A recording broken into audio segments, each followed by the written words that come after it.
Alhamdulillah.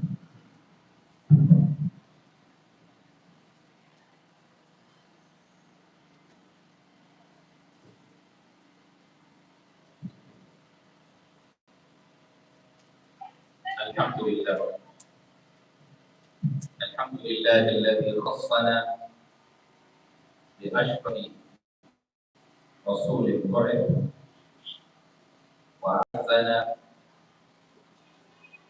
bi afdali kitabin ursil wa salatu wa salamu ala rasulillah wa ala alihi wa sahbihi wa man wala amma ba'd ibadallah usikum wa nafsi taqwallahi azza wa jalla. We thank Allah wa ta'ala for being one of those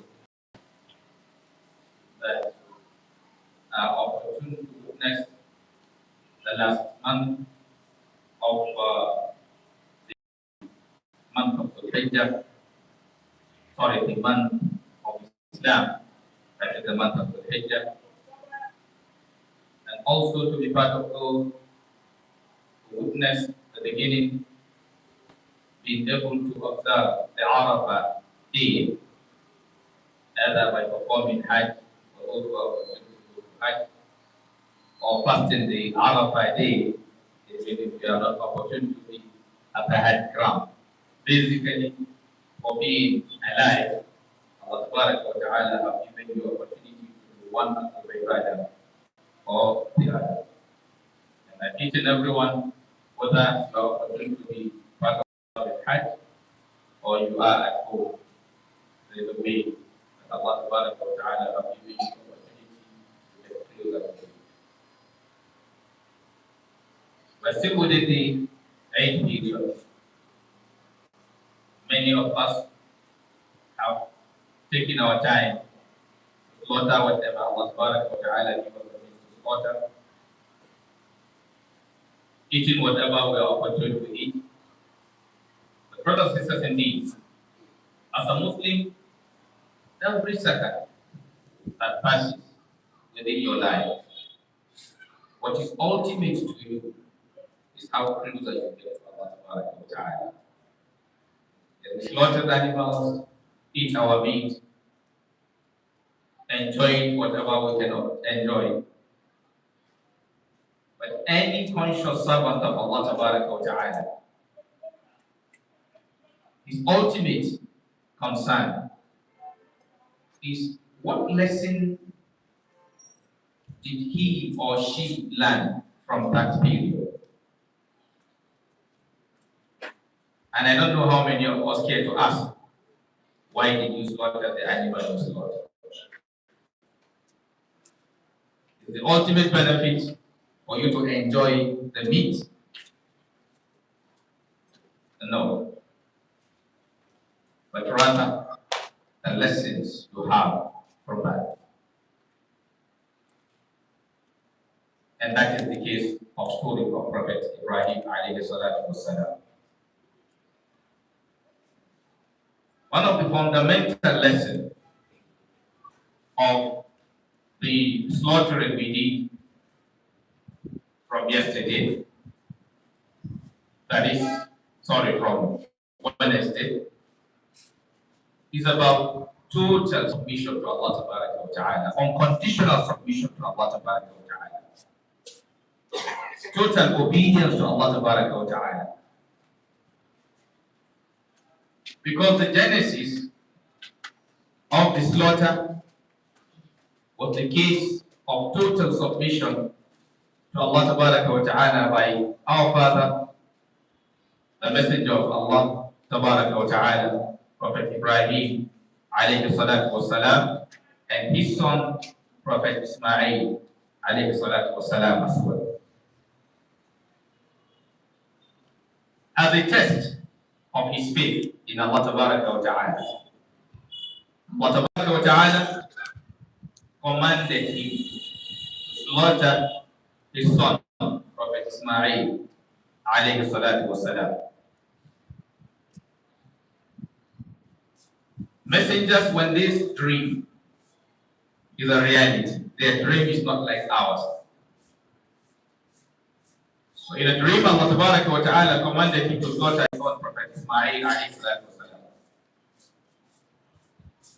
And being people that never sacrifice Allah for anything, their life revolves around Allah Ta'ala. They can do away with anything if that will make them please Allah Ta'ala.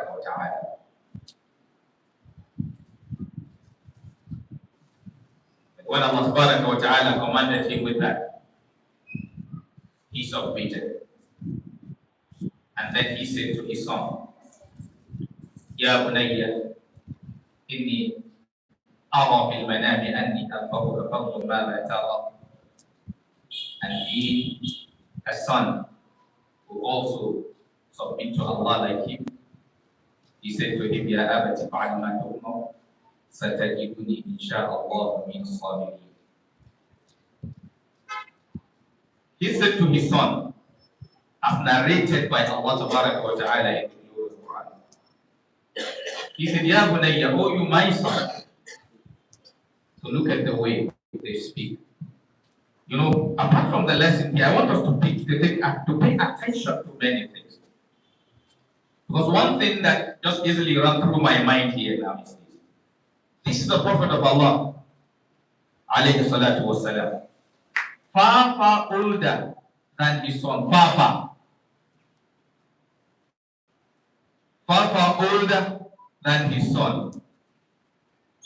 Yes, when he wanted to address his son, he said, Ya abati, oh you my son.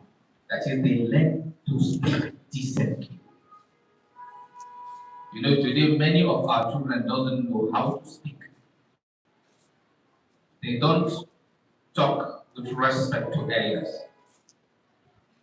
And many of us, the elders, complain. But in most cases, those are the ways we taught them. We don't teach them to speak decently.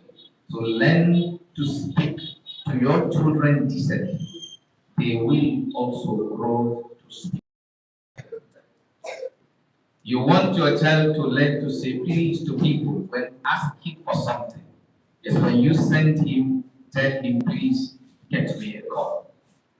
Don't say Yusuf, get me the call. Yes, when you say that, you didn't commit sin, but you are teaching him how to speak.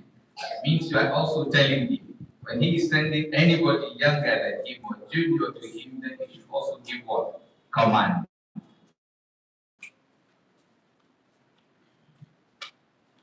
He said, Ya bunayya, O you my son, inni ara fil manami, I saw in my dream, and the advahuka, that certainly I'm slaughtering you.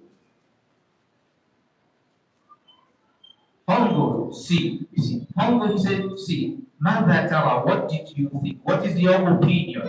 What is your thinking? You see, conversation. You see, when the father wanted to speak to him, he said, Ya bunayya, O you my son. When he now wanted to respond, what did he say? He said, Ya abati. He said, Ya bunayya, O you my son. When he now wanted to respond, he said, Ya abati, O you my father. If'al ma tu'mar. Do what you've been commanded. Meaning he is ready. So long as it is from Allah Ta'ala. Fatajiduni, this is certainly you will meet me or see me, inshallah, by the way of Allah Ta'ala, be the sabirin, among those who are patient. Meaning, it's not what he likes. I want us also to picture something here. Yes, that slaughtering that they say he should be slaughtered is not something he likes for himself. It's not something he is happy with. That's why he said to him, Satajiduni, insha'Allahu min as-sabirin. You will certainly see me among those who are patient. لن تبلغ المجد حتى تلعق الصابرة. So nobody will want to be slaughtered. But it is from Allah, so no problem. So here now, he is being patient. He is being, being able to hold himself for his father to do what he doesn't like, so long as that is what is commanded by Allah Ta'ala. الصبر على أقدار الله المؤلمة. Then Allah said, فَلَمَّا أَسْلَمَ, when they both submitted, and then he turned his face on the ground for the slaughtering. Allah did what? He ran to give the ram as a ransom. But for they now with him enough. Many of us have eaten the ram we slaughtered, eaten the cows we slaughtered, whether the camel or the goat. But how did it impact in your life? You only enjoyed the sweetness of the soup, or the pepper soup, or the suya, or whatever you ate, or it made you a better person. Because my brothers and sisters, we've been slaughtering for years. Many of us, it doesn't impact in our lives. Even Allah Ta'ala told us, this is not the meat you slaughter, the blood, it has no value in the sight of Allah Ta'ala. What matters to Allah is what? He said, لَنْ يَنَالَ اللَّهَ لُحُومُهَا وَلَا دِمَاؤُهَا وَلَكِنْ يَنَالَهُ التَّقْوَى مِنكُمْ. Allah said, لَنْ يَنَالَ اللَّهَ لُحُومُهَا. The meat of the animals who slaughter never reaches Allah. وَلَا دِمَاؤُهَا. Never the blood of those animals who slaughter reaches Allah Ta'ala. What is that reaches Allah? He said, وَلَكِنْ يَنَالَهُ التَّقْوَى مِنكُم. But the consciousness of Allah, the fear of Allah, you are able to acquire within that fear. That's what matters to Allah Ta'ala. So how many of us can say that we remember that? How many of us can say that slaughter have made us closer to Allah Ta'ala? Because if it does, some things happening in our society today wouldn't happen. Because the fear of Allah, as scholars always remind us from time to time, it is not just by you being in the mosque alone, observing Salah. It is not just by you having name Muhammad or Yusuf or Abdullah or Abdul Aziz and what other name you think is Muslim name. But rather, the fear of Allah is just about what? Imtithal al-awamir wa jinab al-nawahi. Do the do's and leave the don'ts. That is, to live your life in conformity to the Quran. If you live your life in conformity to the Quran, that is fear of Allah Ta'ala. Even if your name is Shaitan, you will enter Jannah. Yes. Even if your name is Shaitan, you will what? Enter Jannah. Because Allah is not using your name to put you in Jannah. Some people have some names that are not correct. That is another issue. Because everybody have these shortcomings.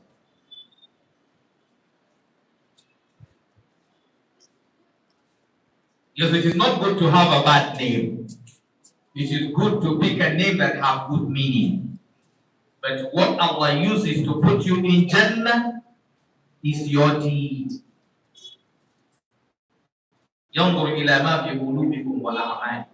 Allah looks at your heart and your deed.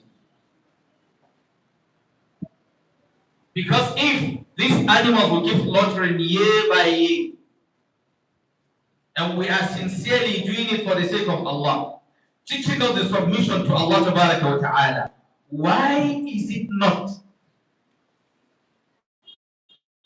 impacting in our political life? Why is it not impacting in our business life?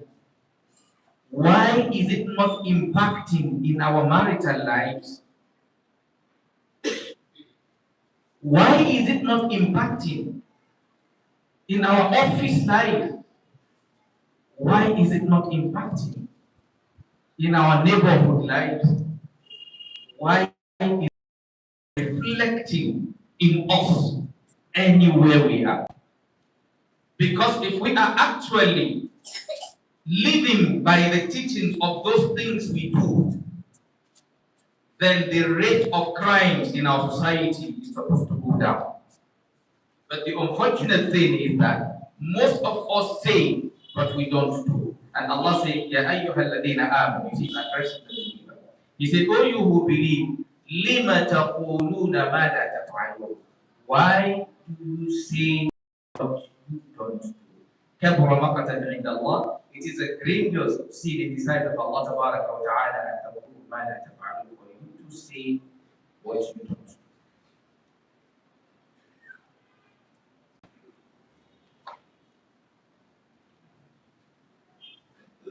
Because if you are submissive to Allah, it means you will only say what is acceptable to Allah.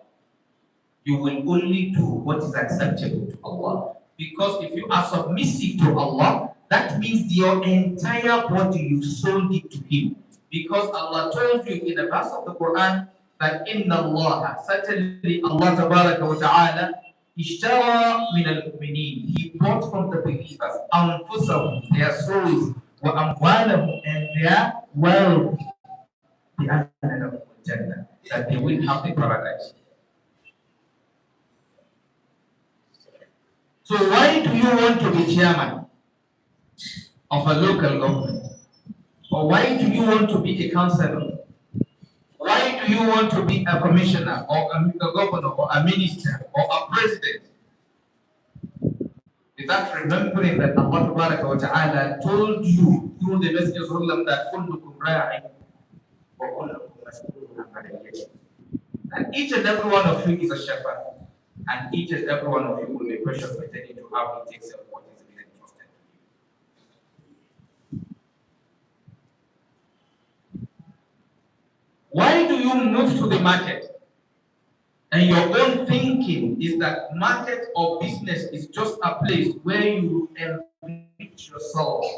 It is not a place you build your jannah or your head.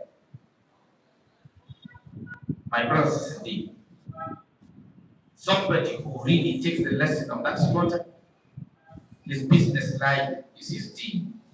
His political life is his deen. His office life is his deen. His marital life is his deen. His friendship life is his deen. Because what you must understand is this.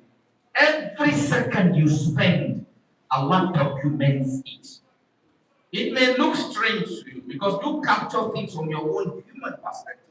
Even your own human perspective have proved to you today that yes, not even Allah, who is as highly sophisticated beyond your imagination as you think, your own fellow human being can document your life to a certain extent if he wants. Your fellow human being can document your life if he wants. Then why can't Allah do that?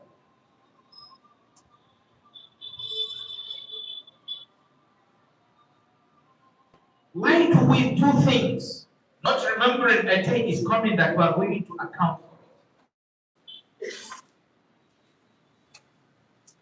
Why do you separate certain aspects of your life from Allah?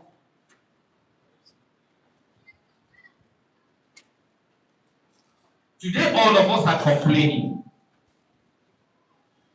Things are not working well. But did we care to ask ourselves? You think you will refuse to live according to Allah's dictates and you want things to work for you? It will never. There is no single country on the surface of the earth today that are not suffering.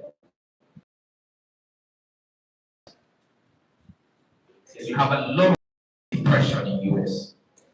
You have a lot of people in depression in UK. You have a lot of people in depression in Nigeria. Move to any part of the world.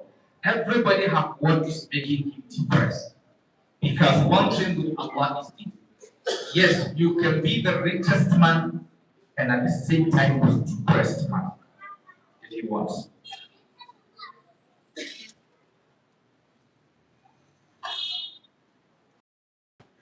We are suffering in our country, not because Allah has not given us enough. We have more than what we need. The problem is, yes, we go far from Allah. Nasullaha fa'ansahu anfusahum. They forgot Allah, and that it had made Allah to want to make them forget themselves.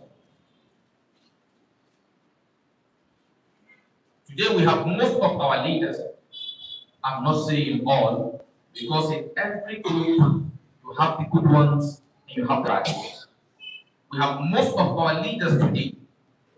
Their pocket is more important than the people's life.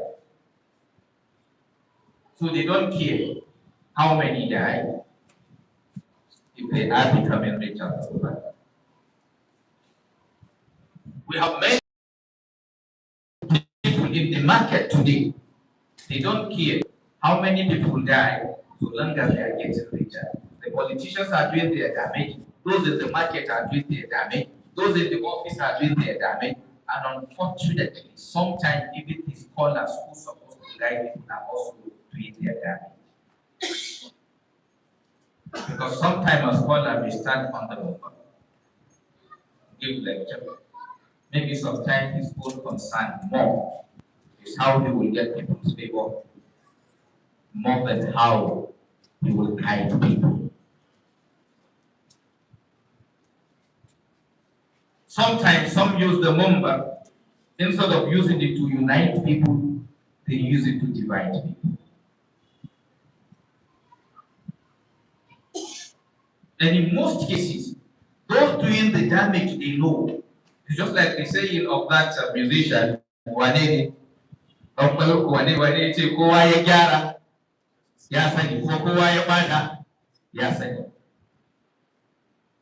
Anybody who will stand on the movement and who will tell you the person you're supposed to vote for, if he's asking you to vote for the person for the sake of Allah, he knows. And if he is asking you to vote for the person because that's the person he likes, that's the person he benefits from more, that is the person whom he feels will, assist his own personal gain, he knows. So you see that in that instance, it is not for Allah. It's for what? It's for himself. And he will fight another person who have another opinion. So why will you force me to follow your opinion when you are not asking me to do it because Allah commanded me to do? No single political party is for Islam. All political parties are political parties. In all the political parties, we have good Muslims, we have bad Muslims. In all political parties, there are those who will enter Jannah, there are those who will enter hell. So why, as a Muslim, as a scholar, so why will you divide people based on political party, not based on the Quran and the Sunnah?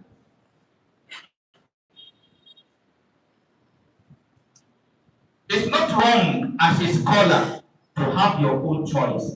It is not even wrong as a scholar to contest for any political position. But it is wrong for you to combat political issues as if they are purely religious issues.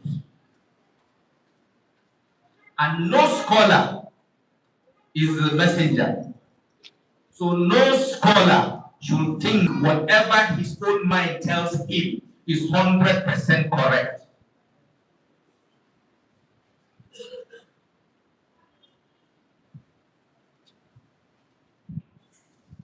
So that's why I say, if I act connecting to the lessons we go through, many things will change in our communities. As a Muslim, you're not supposed to hate anybody because his own party is different from yours. And you're not supposed to take anybody's life because he did not agree with your own opinion. Because even for Allah's sake, you cannot take somebody's life for Allah's sake without doing it in conformity with Allah's injunction. So if even taking somebody's life for Allah's sake, You are being warned by Allah. So why are we injuring ourselves or killing ourselves or attacking ourselves or damaging each other's reputation because of material things? What you may win and you may not get. Because we have somebody who have won election and did not spend a day to know what follows. Some of us can remember. Allah Ta'ala forgive him and grant him Jannah. His Excellency Abu Bakr Aoun. Yes, he won the governorship election. The day they announced the election result, yes, he won and he died the same day. So there's no reason as a Muslim. That's why I say when we connect to the lessons we pass through as Muslims from time to time, we will have peace. You will not see a Muslim who for worldly reason go to kill anybody. But today we have people kidnapping their fellow human being, suffering the fellow human being that in a manner that even if it is an animal that is treated that way, it is a sin. Even if it is an animal that is treated that way, that person is supposed to be disciplined for it. But a human being will kidnap his fellow human being, beat him, jump on him, injure him because he wants to collect money. Money that after collecting he will not even last to enjoy it. And after that person will come, his slaughter, his animal is eating. He said he's following me, taking the lessons of the message of Prophet Ibrahim alayhi salatu wasalam. Where is the lesson? Where is the lesson?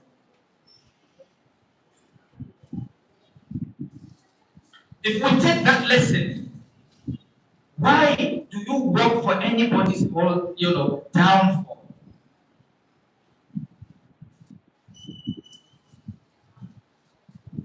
Today, most of the things many of us do, in every angle, whether in politics, you are digging your brother.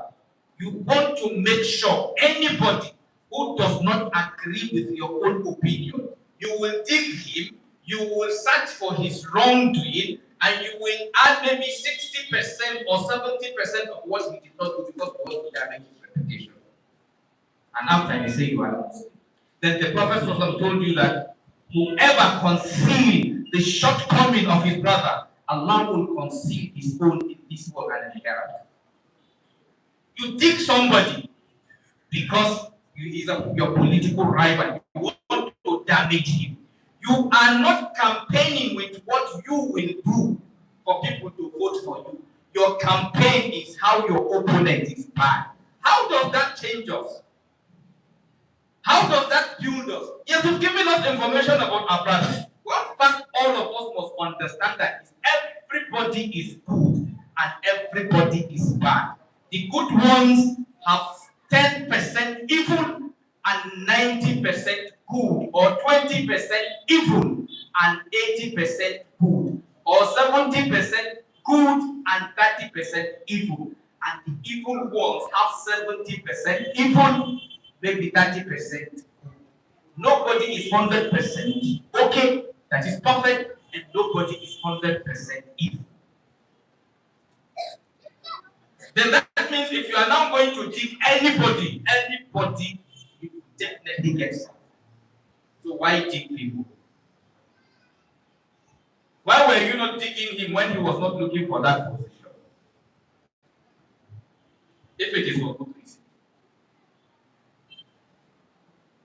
What is the business of his mother when he is campaigning? Why abuse his mother?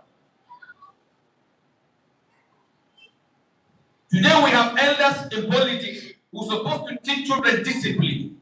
Look at Prophet Ibrahim talking to his son. The words he used for his son, that is the exact word his own son used for him. He said, Ya Abba, Ya Bunayya. His own son said, Ya Abati.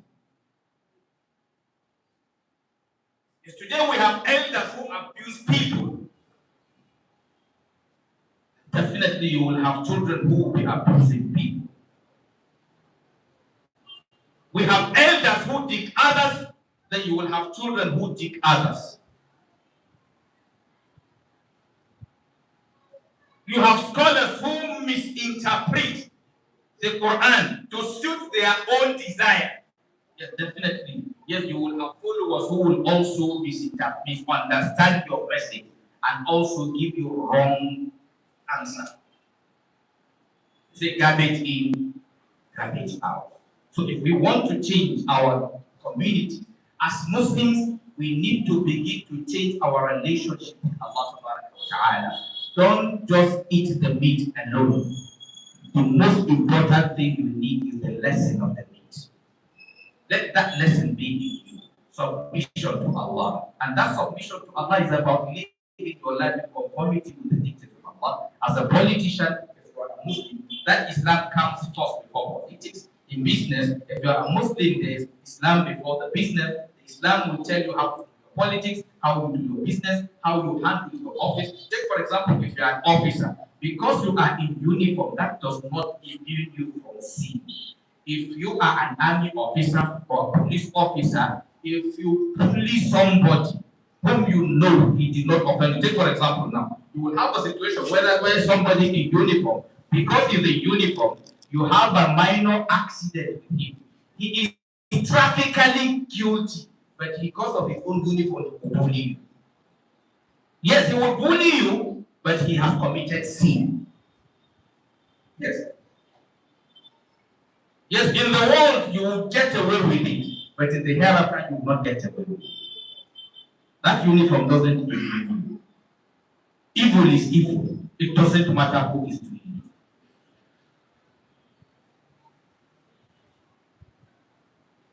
Let us take that lesson.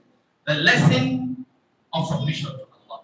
The lesson of living your life purely thinking about Allah. Don't allow your life to revolve around anybody or anything. If you allow your life to revolve around anybody or anything which is not Allah, you are already a waste. أقول ما تسمعون وأستغفر الله العظيم الجليل لي ولكم سائر المسلمين المخطئين فاستغفروه إنه هو الغفور الرحيم.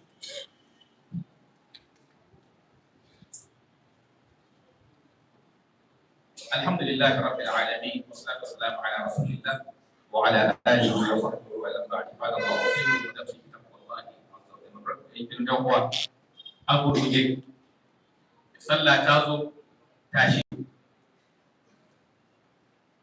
za mu gode wa Allah tabaraka wa ta'ala da ya samu inda suka samu wannan sallah. Wasu ba su sami wannan cikin wannan sallah tare da saboda Allah ya yi mana baiwa wanda ya kamata mu masa. To abin da za mu mun yi layya, mun yi ciye-ciyen mu da sauransu. Amma abin da za mu gane darasin da ke cikin wannan layyan da muka yi shine ne na sallama wa Allah, mika wuya ga Allah. Sanadiyyan wannan layya ya taso ne daga wato kissa ko labarin Annabi Ibrahim alaihi salatu wassalam. Yayi mafarki yayin Allah ya umarce shi da ya yanka ɗansa.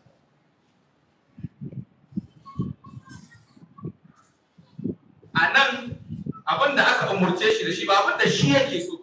Amma Allah ya ce daga su da yake bayi ne waɗanda in Allah ya ce babu wani tunani kuma ko da ba sa so. In suna so in Allah ya ce su yi za su yi, in ba sa so in Allah ya ce su yi me za su yi. Saboda su san Allah ba zai umarce su da abin da zai cuce su.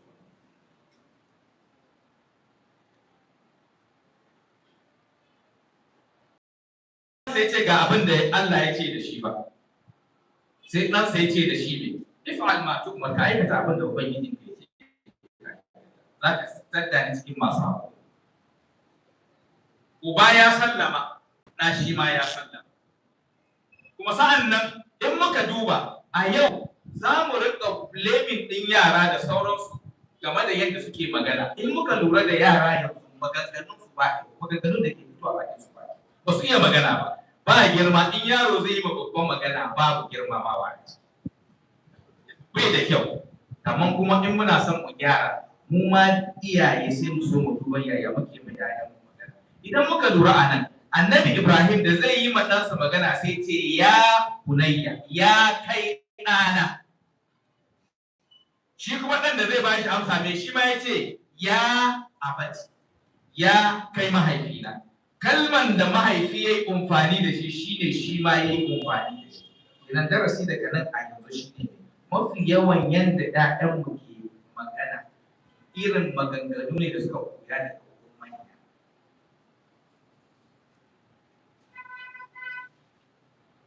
A yau wani lokaci ko ba a yi sa'a ba sai ga wani da malami ne wa'azi zai yi, amma kuma ya zai karanta Qur'ani lokacin da ya tashi fassara kuma zage-zage za su shigo cikin fassara. Me alaƙan zagi da mai da wa'azi?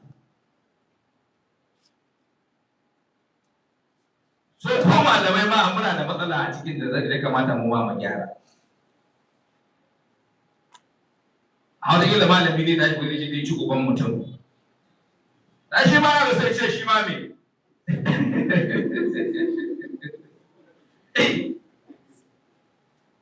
Allah ya ce da kai ud'u ila sabili rabbika bil hikmati wal maw'izatil hasana. To kace za ka kare mutuwa, kace za ka ci uban shi. Dai sai ce ka ga dama to in aljannan naka ne to sai ka hana mu shiga. A lokacin za ka ce bai tsoron Allah. Ai za ka ci uban shi kuma sai nuna maka ba zai ji tsoron ka ba, ko ba abin da za ka yi mai. Ubangijin da ke da aljannan in ya ga dama kai sai ci ubanka kuma sai sa shi a ciki. To wanda ya karya ma annabi haƙori ko kuma wanda ya abin nan ya jagoranci wato abin nan sojojin da suka karya ma annabi haƙori yanzu an ambaci sunan shi, ni da kai za mu ce radiyallahu anhu, alaihi radiyallahu anhu, ko ba ka ba? Khalid kana ma ba kan sunan shi. Ya karya ma annabi haƙori, amma duk da haka kuma za ka ce me wato ya abin nan troop ɗin ko ba haka ba, sojojin ya jagoranci sojojin, amma duk da haka in an ambaci sunan shi kai kanka ka san ya fi ka. Kai baka karya ba tunda baka ma gan shi ba, amma duk da haka kai kanka ka san ya fi ka. Dai sai daga min al'amur shay.